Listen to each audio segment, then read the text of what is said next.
Hello everyone. आज हम लोग जानते हैं इलेक्ट्रॉन ट्रांसपोर्ट चेन के इनहिबिटर के बारे में और इनहिबिटर का mode of action electron transport chain के किन किन कॉम्प्लेक्स पर है। तो ये एक बहुत इंपॉर्टेंट टॉपिक है आपके एग्जाम से रिलेटेड। सी पार्ट में ये इनहिबिटर की मैचिंग से क्वेश्चन आते हैं कि इनहिबिटर किस कॉम्प्लेक्स को इनहिबिट करता है, मैच करना होता है। सी पार्ट में बहुत बार ये क्वेश्चन आया है। ओके, तो देखिए इलेक्ट्रॉन ट्रांसपोर्ट चेन में कुछ स्पेसिफिक इनहिबिटर है। देखिए यहाँ पे लिखा हुआ है some specific inhibitor of electron transport chain prevent the passage of electron and blocking oxidation reduction reaction. ठीक है, कुछ ऐसे इनहिबिटर्स हैं जो इलेक्ट्रॉन पासिंग यानी जो इलेक्ट्रॉन का फ्लो हो रहा है कॉम्प्लेक्स 1 से कॉम्प्लेक्स 4 तक, इसको ब्लॉक कर देते हैं या ऑक्सीडेशन रिडक्शन रिएक्शन को इनहिबिट कर देते हैं। ओके, तो सबसे पहला इनहिबिटर है इसमें rotenone, plant product inhibited electron transport complex first. देखिए रोटिनॉल यहाँ एरो लगा हुआ है, ये NADH डिहाइड्रोजिनेज को इनहिबिट कर देता है और इलेक्ट्रॉन के फ्लो को भी ये स्लो कर देता है, इससे ATP की सिंथेसिस नहीं हो पाती। इसीलिए बोलते हैं strong poison for fish and insecticide. देखिए यहाँ लिखा है use fish poison and insecticide, तो उनकी डेथ हो जाती है। तो रोटिनॉन जो है आपका ये इलेक्ट्रॉन ट्रांसपोर्ट चेन के कॉम्प्लेक्स फर्स्ट को इनहिबिट करता है। ओके, और इलेक्ट्रॉन के फ्लो को स्लो कर देता है, ATP सिंथेसिस को डिक्रीज कर देता है। उसी से रिलेटेड दूसरा इनहिबिटर है यहाँ पे amytal, also react with same site inhibited electron transport through complex 1। तो ये भी वही काम कर रहा है, कॉम्प्लेक्स 1 को इनहिबिट करेगा और इनहिबिट कर दे रहा है इलेक्ट्रॉन ट्रांसफर थ्रू कॉम्प्लेक्स 1।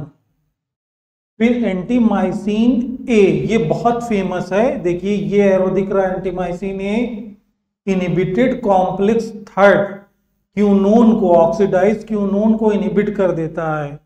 तो इससे भी क्या होगा, इलेक्ट्रॉन का फ्लो जो है वो ब्लॉक हो जाएगा और ऑक्सीजन के पास इलेक्ट्रॉन नहीं पहुंचेगा। लेकिन इसमें एक कॉन्सेप्ट है, ये जो है NADH के इलेक्ट्रॉन के फ्लो को ब्लॉक करता है, लेकिन FADH2 के इलेक्ट्रॉन के फ्लो को ब्लॉक नहीं करता। ये इसमें कॉन्सेप्ट है। ओके, लास्ट इसका इनहिबिटर है cyanide azide carbon monoxide, bind with complex 4 and inhibited terminal transfer of electron to oxygen. यानी लास्ट कॉम्प्लेक्स पर साइनाइड और कार्बन मोनोऑक्साइड देखिए इनहिबिट कर रहा है, और जो लास्ट रिसेप्टर ऑक्सीजन है इसके पास इलेक्ट्रॉन पहुंचने से ये ब्लॉक कर दे रहा है। तो ये 3 इनहिबिटर बहुत इंपॉर्टेंट हैं, इलेक्ट्रॉन ट्रांसपोर्ट चेन के अलग अलग कॉम्प्लेक्स को इनहिबिट करते हैं, और यही मैच करना होता है एग्जाम में, या कुछ ऑप्शन में दे देंगे कि antimycin A is a potential inhibitor use for poisoning of fish. तो वो किस कॉम्प्लेक्स को इनहिबिट करेगा, क्यों फिश की उसकी डेथ हो जाती है या इंसेक्टिसाइड किल क्यों हो जाते हैं।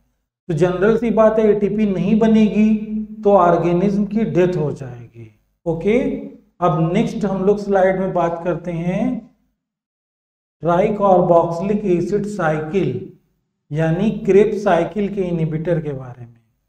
देखिए मेलोनेट सक्सिनेट का इनहिबिटर है, इसको याद रखिएगा। कभी कभी ऐसा भी हुआ है सी पार्ट में इलेक्ट्रॉन ट्रांसपोर्ट चेन के इनहिबिटर 2 रख दिए, 2 TCA साइकिल के, एक की मैचिंग इनकरेक्ट कर दी, तो उसमें से आपको इनकरेक्ट मैच करना होगा। तो ये इनहिबिटर्स आप याद कर लीजिएगा, एक जगह नोटबुक में नोट कर लीजिए। ओके, और फ्लोरोएसीटेट इनिबिटेड पोटेंशियल इनिबिटर ऑफ एकोनाइटेज। ये क्रेब्स साइकिल का एक प्रोडक्ट है, इसके इनिबिट कर देता है या इसके फॉर्मेशन को। ओके, तो ये दो बहुत इंपॉर्टेंट हैं क्रेब्स साइकिल के इनिबिटर।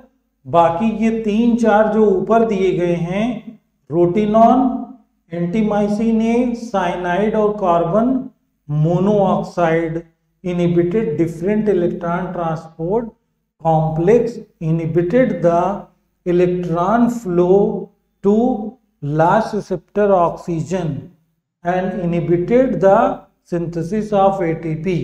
ठीक है, तो इन इनिबिटर से या तो एटीपी की सिंथेसिस कम हो जाएगी, इलेक्ट्रॉन का फ्लो कम हो जाएगा, स्लो हो जाएगा, वीकनेस आ जाएगी और ऑर्गेनिज्म की डेथ हो सकती है। ओके, तो ये टॉपिक बहुत इंपॉर्टेंट है, बहुत स्मॉल टॉपिक है, बहुत मेहनत नहीं करनी, लेकिन हर बार एग्जाम में यहाँ से क्वेश्चंस आते हैं, तो आप लोग अच्छे से प्रिपेयर कर लीजिए। और डिटेल जानना है तो लेनिंजर की बुक में इसका अल्ट्रा स्ट्रक्चर दिया हुआ है 3D, उसको और अच्छे से क्यूनॉन कैसे इनिबिट होता है इस इनिबिटर से वो आप देख सकते हैं, और रोटिनॉन जो है वो कैसे इनिबिट कर रहा है NADH डिहाइड्रोजिनोज को, तो वहां से आप अच्छे से प्रिपेयर कर लीजिएगा।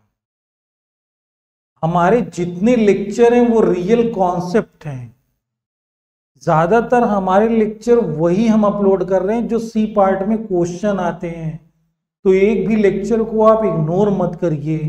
ओके, रिवाइज करिए। पहले के लेक्चर में थोड़ा सा लाइटिंग की कमी है तो उसको आप ध्यान मत दीजिएगा, बस कॉन्सेप्ट जो हमने बताया उसको मेमोराइज कर लीजिए। दूसरी एक बहुत इंपॉर्टेंट पॉइंट की बात है कि हमारे कम्युनिटी टैब पर कुछ क्वेश्चन MCQ हम खुद जनरेट करते हैं, मल्टीपल चॉइस क्वेश्चन, कि जैसे ये टॉपिक हम पढ़ा दिए, लेक्चर हमने अपलोड किया, तो इससे रिलेटेड 5 से 10 क्वेश्चन नए कैसे बन सकते हैं वो हम लोग अपलोड करते हैं। किसी की बुक या किताब से वो कहीं से कॉपी पेस्ट नहीं है, तो उसमें आप अच्छी प्रैक्टिस करिए और क्वेश्चन वैसे ही बनाए जाते हैं जैसे एग्जामिनर लोग नए क्वेश्चन आपके पेपर में जनरेट करते हैं। ओके, तो आप एनालिसिस करिए, टॉपिक को कोरिलेट करिए, और सी पार्ट के लिए आपको रेगुलेशन और एप्लीकेशन लेवल पर प्रिपेयर करना है, तो एग्जाम बहुत इजीली क्वालिफाई कर जाएंगे। जैसे कुछ लोगों ने मैसेज किया था कि सर हम 10 यूनिट प्रिपेयर कर रहे हैं, कंफ्यूजन है। आप 5 यूनिट प्रिपेयर करिए, लेकिन एक मास्टर लेवल से, तो बहुत इजीली क्वालिफाई कर जाएंगे। और जो स्कोरिंग यूनिट है उन्हीं पर ज़्यादा फोकस करिए, क्योंकि सारे सिलेबस को पढ़ने की कोई ज़रूरत नहीं है। आपका जो अपना एरिया MSc का, उसी से रिलेटेड यूनिट प्रिपेयर करिए, आप क्वालिफाई कर जाएंगे। ओके, हमारे चैनल को सब्सक्राइब करें, लाइक करें, शेयर करें फॉर सस्टेनेबल डेवलपमेंट के लिए। Thank you.